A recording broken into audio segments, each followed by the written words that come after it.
Nervous? Yes. First time. No, I've been nervous lots of times.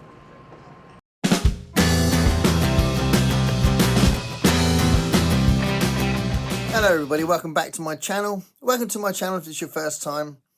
This is part 21 in my deep dive into the Twilight Zone, the original Twilight Zone, the original 5-season show that kicked off the phenomenon. Everyone knows about it. It was amazing. But what's really nice about this particular one, part 21, is we're back in the short version of the Twilight Zone. We're at the beginning of season 5, and actually this batch of 6 episodes is brilliant. It's absolutely brilliant. There's one episode that is not fantastic but good, and the rest of it's fantastic. It's a really interesting batch of 6 episodes with some fantastic acting throughout the whole thing. If we look at the episodes as a whole, there's a consistent, really high quality of acting going through all the 6 episodes, which is really cool. So the first one is the first episode, season 5, In Praise of Pip. So In Praise of Pip begins with this opening narration. Submitted for your approval, one Max Phillips, a slightly worse for wear maker of book, whose life has been as drab and undistinguished as a bundle of dirty clothes. And though it's very late in his day, he has an errant wish that the rest of his life might be sent out to a laundry to come back shining and clean. This to be a gift of love to a son named Pip. Mr. Max Phillips, Homo sapiens, who is soon to discover that man is not as wise as he thinks. Said lesson to be learned in the Twilight Zone. And In Praise of Pip is written by Rod Serling. It's a return by Jack Klugman, who's done some fantastic stuff on the Twilight Zone before this.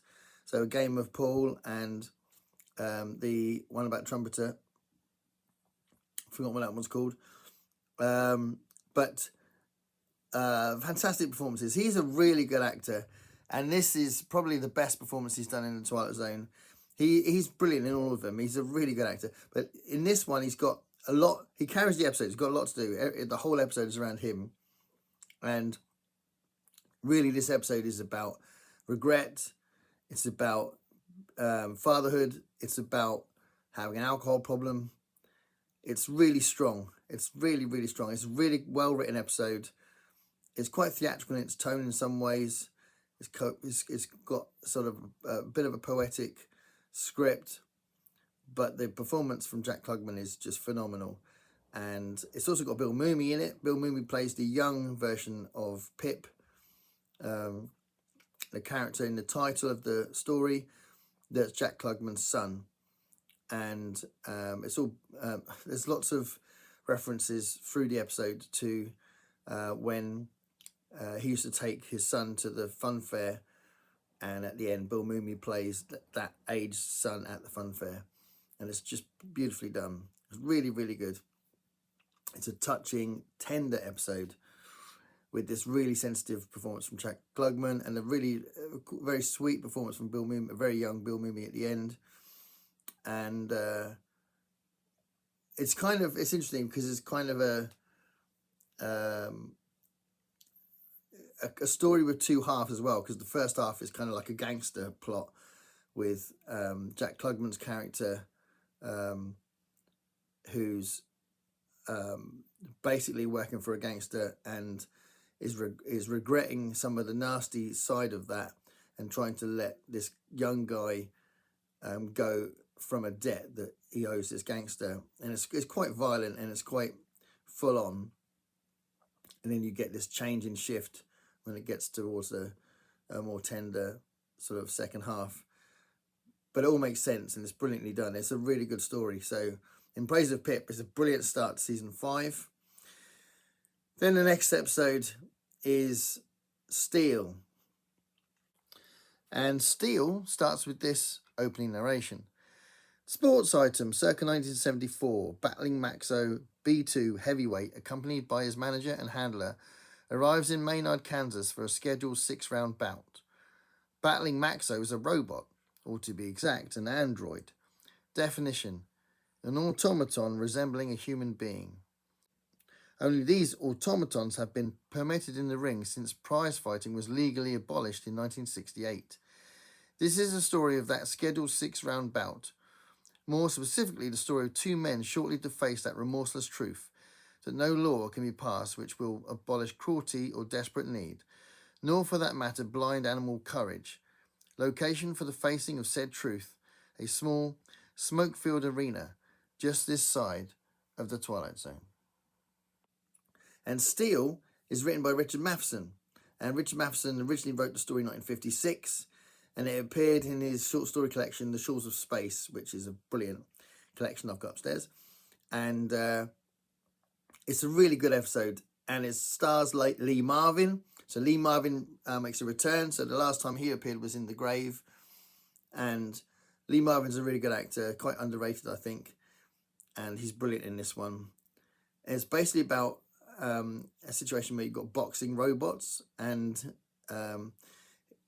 Lee Marvin plays a character called Steele Kelly, who's got a robotic boxer, but it malfunctioned. He has to repair it, and he decides to get the money for repairing it by boxing himself.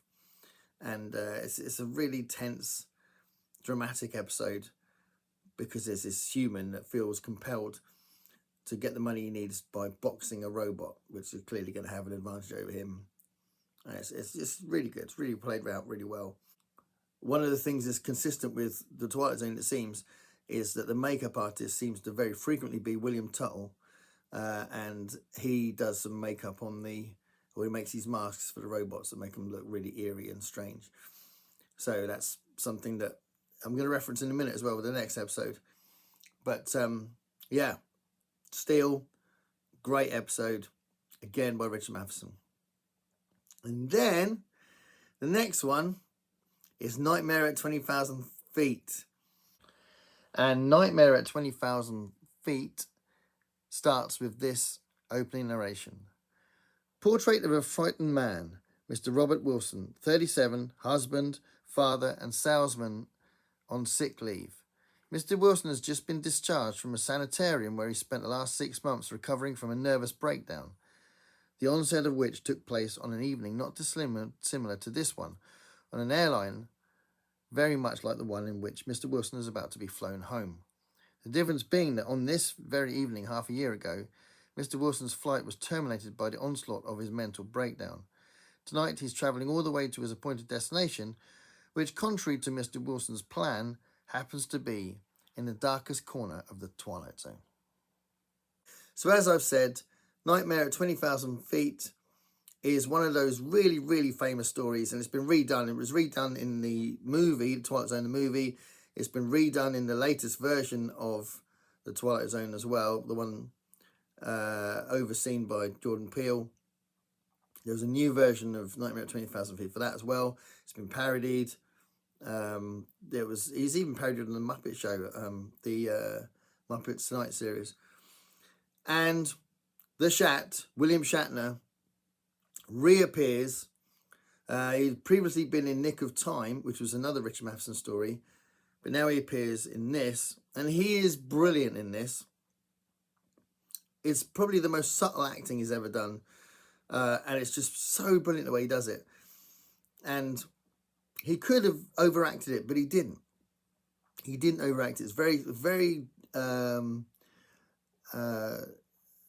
understated acting, I'd suggest. And it's a man who's got this real tension with flying, and he just very casually looks out the window, as you normally would do if you're in the window seat, and he sees a gremlin on the plane that seems to be damaging the plane, and he's trying to get people's attention, and they won't believe him, and they think it's just his anxiety. And it's just brilliant. It's absolutely brilliant.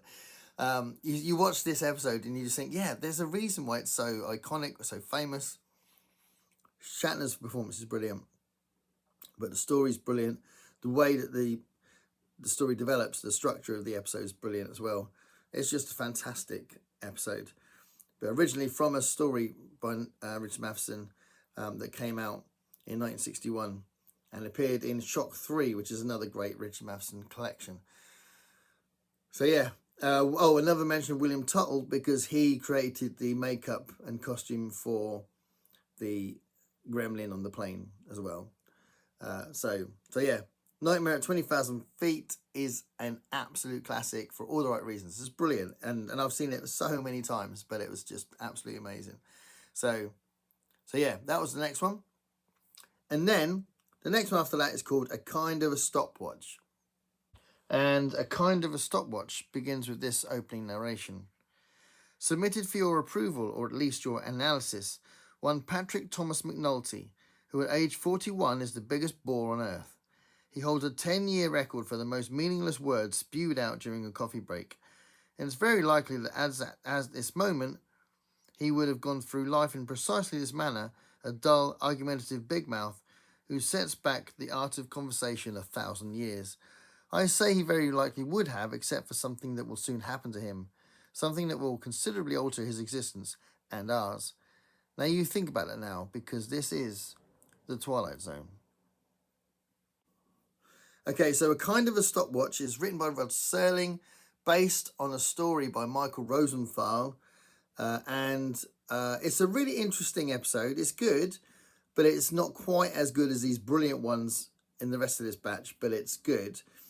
And I think a lot of that is the energy and charisma and vibrancy that you get in the central performance, which is Richard Erdman, who plays McNulty, the main character in this story.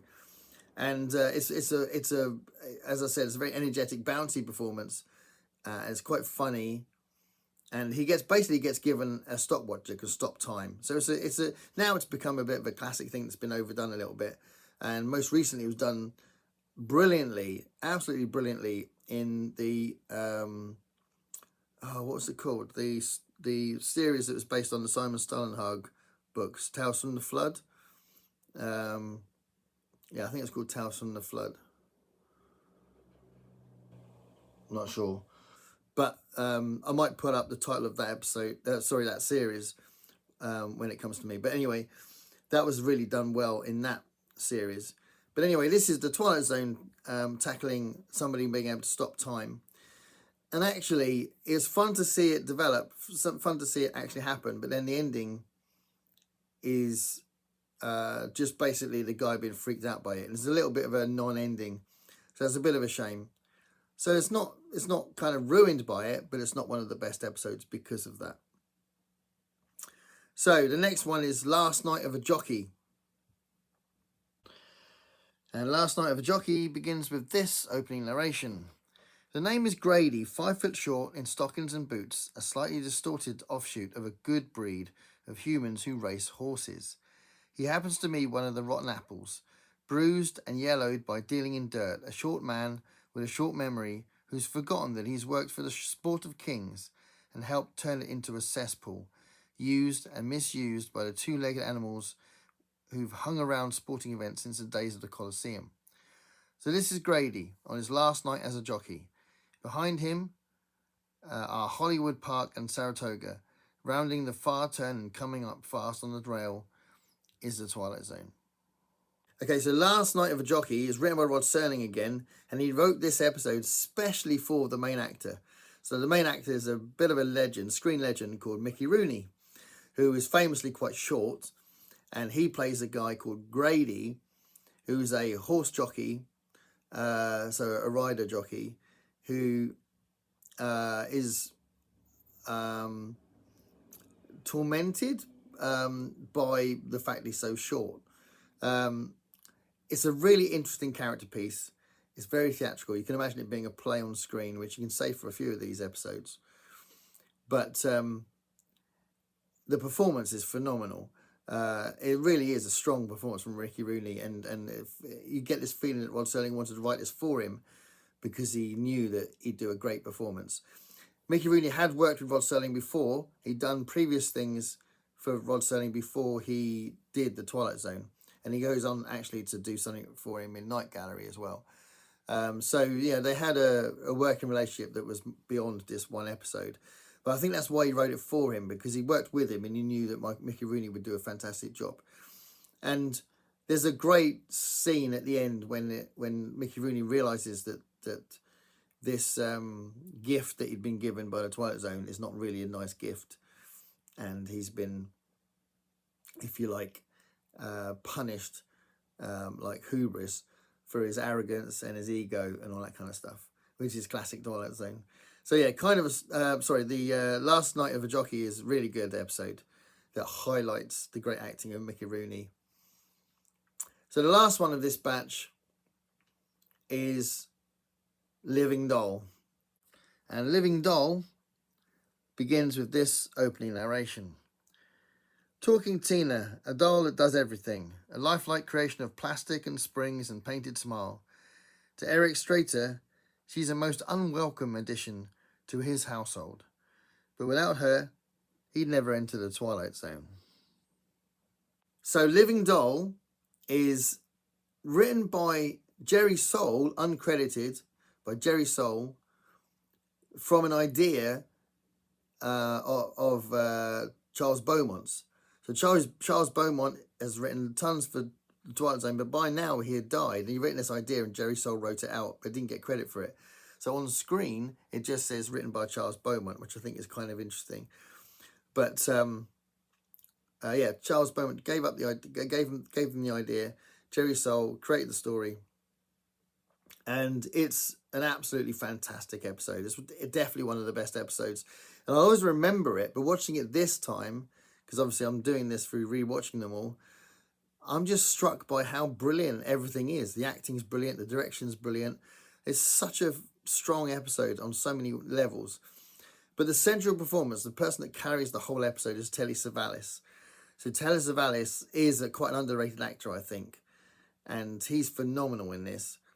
And he's playing a man who, right at the beginning, you can see that he's not happy that his stepdaughter has been bought another doll. Why do you need another doll? And it's right at the beginning of the episode, it starts with the mother trying to hide the fact that she's bought her a doll. Oh, go upstairs, don't tell your dad that you've got this doll. And there's real tension between the three of them straight away. And that develops, and you can see that there's an issue between him and the daughter, and there's a sense that that's what the doll is basically reacting to, because the living doll aspect of this, the doll is actually a talking doll that threatens Telly Savalas' character when he's on his own, when there's no one else around. Talking Tina threatens him. So just to the girl, Talking Tina says, "My name is Talking Tina and I love you." And then to Telly Savalas, it's, "My name is Talking Tina and I'm going to kill you." And it's something you'll always remember. If you watch the episode, you'll always remember that. "My name is Talking Tina," saying it's so cool. But the actors and the whole show's approach, it's all taken very seriously. The actors take it seriously. Telly Savalas looks really threatened by it. He takes it deadly seriously as a character, and you can see that in the way it's acted. It's brilliantly done. And the girl is actually played by the girl who is Tracy Stratford. Tracy Stratford, who played the girl in Little Girl Lost. So I don't know how well you've been watching these episodes or how well you know the series, but Little Girl Lost is the one. This is the episode written by Richard Matheson that the film Poltergeist was based on. It's a brilliant episode from early on. But anyway, it's the same actress that plays the girl in both these episodes, which is interesting. June Foray is the voice of Talking Tina, and she's a very well-established, very famous voice actress for Rocky and Bullwinkle and all sorts of different things. Chuck Jones ended up employing her for The Grinch Who Stole Christmas as well. And she does a great job doing the voice of Talking Tina. But one of the big successes of this episode is actually the music. Written by Bernard Herrmann, who's done a lot of music for the Twilight Zone. But the music in this episode is all dominated by a bass clarinet and a harp. And the way that that works together is so brilliant. It's really atmospheric, really tense music that adds to the build up towards the climax of the episode, where well, I won't tell you what happens in case you get to see it, but it's brilliant. It's absolutely brilliant. Definitely one of the best episodes, and lots of these episodes are really strong episodes. So it's a really nice batch. It's the start of season 5, and season 5 has got some great episodes. It's nice to have the Twilight Zone back into its short format, which I think is where it works best.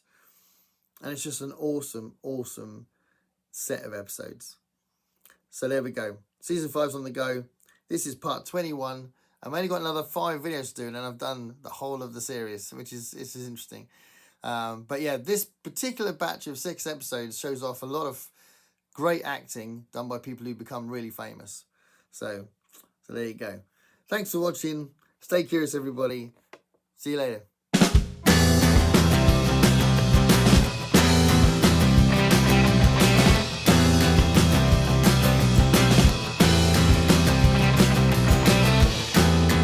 Paint me a picture